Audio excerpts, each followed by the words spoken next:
স্বাগতম ৰমজান মাহ। ৰমজান মাহ সমাগত। চাওঁতে চাওঁতে আকৌ পালেহি ইছলাম ধৰ্মাৱলম্বী লোকসকলৰ পবিত্ৰ মাহে ৰমজান। ধৈৰ্য, সংযম আৰু ত্যাগৰ মাহ ৰমজানত মুছলমানসকলে হিয়া উজাৰি সৃষ্টিৰ স্ৰষ্টা মহান আল্লাহৰ ইবাদত কৰিব। অফুৰন্ত ভঁৰাল লৈ ধৰাৰ বুকুত আগমন ক্ষণগণি থকা ৰমজানত মুছলমানে দিনটো অনাহাৰে থাকি ৰোজা অৰ্থাৎ ব্ৰত পালনৰ দৰে কঠিন সাধনা কৰি আল্লাহৰ ভক্তিৰ অপূৰ্ব নিদৰ্শন দাঙি ধৰিব। দয়া, কল্যাণ আৰু মুক্তিৰ মাহ ৰমজানক আদৰিবলৈ ইতিমধ্যে মুছলমান সমাজে অধিক আগ্ৰহেৰে বাট চাই আছে। ৰমজানৰ আগমনক লৈ আৱাল, বৃদ্ধ, বনিতা সমানে কণ কণ ল'ৰা ছোৱালীবোৰো উদ্গ্ৰীৱ হৈ পৰিছে। তেওঁলোকৰ মাজত দেখা গৈছে অপাৰ আনন্দ উৎসাহ। মানে কেতিয়া আমাৰ দুৱাৰ মুখত উপস্থিত হ'ব পুণ্যজনৰ মাহ ৰমজান, আৰু কেতিয়া দেখা যাব ৰমজান মাহৰ কাচি জোন, যিহেতুকে কাচি জোন দেখাৰ পিছত ৰমজান মাহৰ সূচনা হয়। সম্ভৱত অহা 1 মাৰ্চ জুন দেখাৰ পিছত 2 মাৰ্চৰ পৰা আৰম্ভ হ'ব মাহে ৰমজান। ইছলামিক কেলেণ্ডাৰ অনুসৰি আৰবী বছৰৰ নৱম মাহ হৈছে ৰমজান। এই সময়ছোৱাত ইছলাম ধৰ্মাৱলম্বী লোকসকলে ৰোজাৰ দৰে কঠিন ব্ৰত পালন কৰে।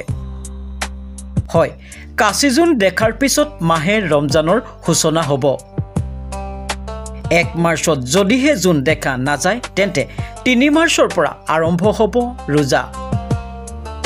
প্ৰসংগত উল্লেখ কৰিছে যে হাদিছ অনুসৰি মহান আল্লাহ ৰাব্বুল আলামিনে শবে কদৰৰ উপলক্ষে 610 খ্ৰীষ্টাব্দত পবিত্ৰ কোৰাণ শ্বৰীফ অৱতীৰ্ণ কৰিছিল, আৰু তেতিয়াৰে পৰা ৰমজানক ইছলামৰ পবিত্ৰ মাহ হিচাপে পালন কৰি অহা হৈছে।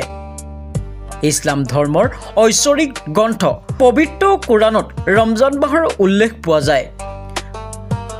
কোৰাণ শ্বৰীফত মহান আল্লাহে কৈছে যে ৰমজান মাহত মহাপুৰুষ হজৰত মুহাম্মদ সাল্লাল্লাহু আলাইহি ৱাসাল্লামক নিজৰ দূত হিচাপে নিৰ্বাচন কৰা হৈছিল।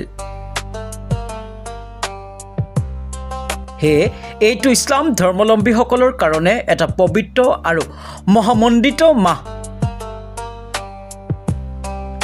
ইছলামী বিধান অনুসাৰে ৰমজান হৈছে উপবাসৰ মাহ। এই মাহত মুছলমানসকলে দিনটো ভোকে পিয়াহে থাকি ৰোজা অৰ্থাৎ ব্ৰত পালনৰ দ্বাৰা ধৰ্মীয় কৰ্ম কৰে। তদুপৰি দিনটোত 5 বাৰ নামাজ পঢ়াকে ধৰি বিভিন্ন ইবাদত কৰে।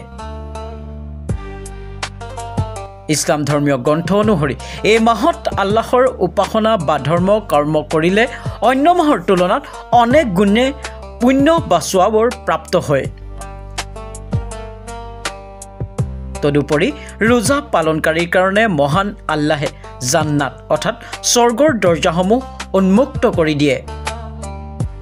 ইছলামী বিধি নিয়ম অনুসৰি ৰমজান মাহত ৰোজা বা ব্ৰত পালন কৰাটো প্ৰতিজন প্ৰাপ্তবয়স্ক, বিবেকবান আৰু সুস্থ মুছলমান পুৰুষ মহিলাৰ বাবে অপৰিহাৰ্য পালনীয় কৰ্তব্য। এই ৰমজান মাহৰ 2টি গুৰুত্বপূৰ্ণ ৰীতি হৈছে চেহেৰী আৰু ইফতাৰ গ্ৰহণ কৰা। মাজনিশা খোৱা খাদ্যক চেহেৰী বুলি কোৱা হয়, যিটো সূৰ্যাস্তৰ পূৰ্বে পালিত হয়। চেহেৰী হজৰত মুহাম্মদৰ আদৰ্শ হোৱাৰ বাবে ইয়াক সুন্নত বোলা হয়। উৰেটো দিন অনাহাৰে থাকি ৰোজা পালন কৰি সূৰ্যাস্তৰৰ পিছত যি খোৱা হয় তাক ইফতাৰ বুলি কোৱা হয়। আনহাতে পবিত্ৰ ৰমজান মাহৰ 30টা দিনক 3টা ভাগত বিভক্ত কৰা হৈছে। প্ৰথম ভাগৰ ৰহমত অৰ্থাৎ দয়া, মাজৰ 10 দিন মাগফিৰাত অৰ্থাৎ ক্ষমা, আৰু শেষৰ 10 দিনক জাহান্নাম অৰ্থাৎ নৰকৰ পৰা মুক্তি প্ৰদানৰ। ৰমজান মাহ কেৱল মুছলমানসকলৰ বাবেই নহয়, এই পবিত্ৰ মাহটো বহুতো উদাৰবাদী, ধৰ্মনিৰপেক্ষ হিন্দু লোকৰ বাবেও এক পবিত্ৰ উৎসৱৰ মাহ। যি ৰমজান মাহে পাৰস্পৰিক সম্পৰ্ক মধুৰ আৰু মজবুত কৰিবলৈ শিকায়। যি ৰমজান মাহে ঈৰ্ষা, হিংসা, ঘৃণা, শত্ৰুতা তথা জাতিগত বৈষম্য পৰিহাৰ কৰিবলৈ কয়।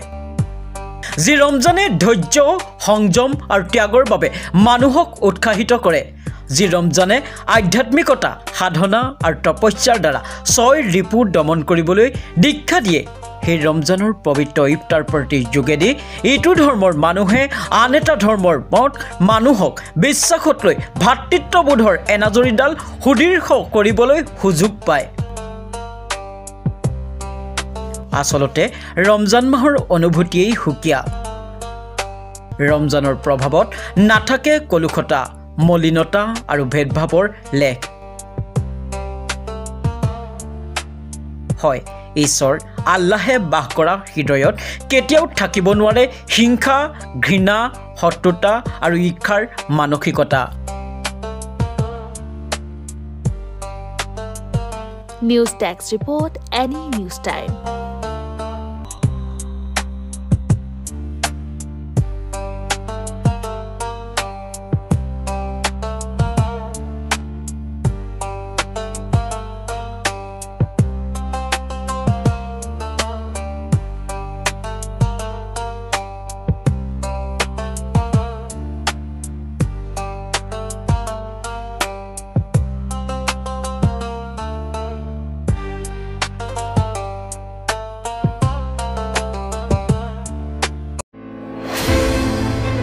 খবৰ বহুতেই দিয়ে,